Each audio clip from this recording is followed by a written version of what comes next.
ways to look at it for sure. This must be a family event. You cannot go out there on your own and not have the support, or in a double-handed entry or fully crewed entry and not have the support of your family. It's a difficult race. You get out there and you need to know that there's someone back on land looking out for you, someone that loves you and cares for you. So first and foremost, it's a family event. It really is a way to inspire your family and your friends and your children. However, I know what sailors are like. They cross the start line, they promise their wives, they promise their husbands, they promise their children, I'm going to be careful, I'm going to take it easy, we're going to safety first.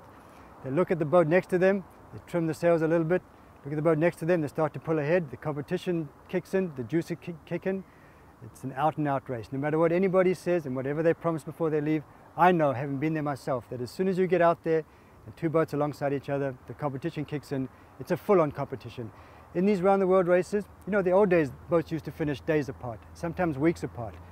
Because the boats are pretty much similar in boat speed, because of the weather routing and because of the weather information, boats follow this similar course, so they're quite close together while they're out at sea. In fact, sometimes there's a 1 mile or 2 miles or 3 miles or 5 miles that separate boats.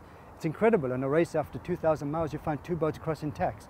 But when they converge on the next landfall, say they converge in South Africa, you suddenly find these boats coming in really, really close.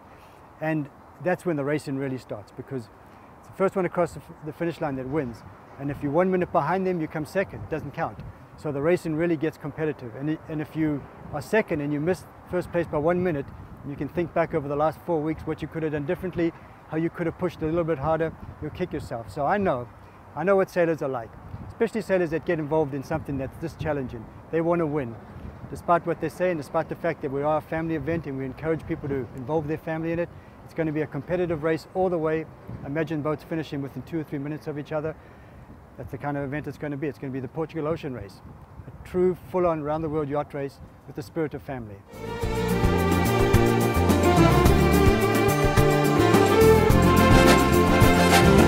The tone of the Portugal Ocean Race, really, the tone we're trying to capture is the spirit of the earlier round-the-world races. Now, my experience is the earlier races, the 81 Whitbread race, third round-the-world race ever, the only round-the-world race in existence at the time. It had a spirit that really is quite unique to those early races, because it was sort of a pioneering event. It was unknown territory, uncharted waters, if you will. There was a spirit amongst the competitors and those that traveled to the stopover ports that was really something. If you could have bottled that spirit, it would have been worth a lot of money. As the racing has evolved, it's a natural progression. Money gets involved, sponsors get involved, the competition gets really, really more intense, and inevitably there becomes less of the camaraderie and more of the intense rivalry.